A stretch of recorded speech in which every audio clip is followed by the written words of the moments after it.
23 വർഷം മുമ്പ് മലയാള സിനിമയിൽ പരിമളം പരത്തി വന്നൊരു വായാടി പെൺകുട്ടി, പിന്നീട് തെന്നിന്ത്യ ആകെ പരിമളം പരത്തി ആ പെൺകുട്ടി ഞെട്ടലുള്ള തീരുമാനങ്ങൾ കൊണ്ടും ഉറച്ച നിലപാടുകൾ കൊണ്ടും മലയാളത്തിൽ ഏറെ ചർച്ചയായ ആ പെൺകുട്ടി.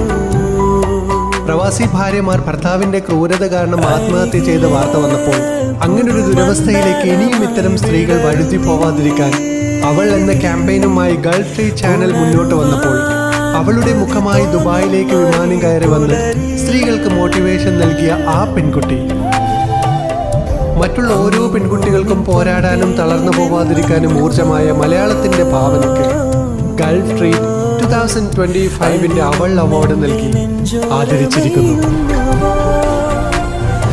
അർഹിക്കുന്ന കരങ്ങളിൽ ബഹുമതി എത്തുമ്പോഴാണ് ആ ബഹുമതിയുടെ അർത്ഥം പൂർണ്ണമാവുകയുള്ളൂ. അവൾക്ക് എല്ലാവിധ ആശംസകളും.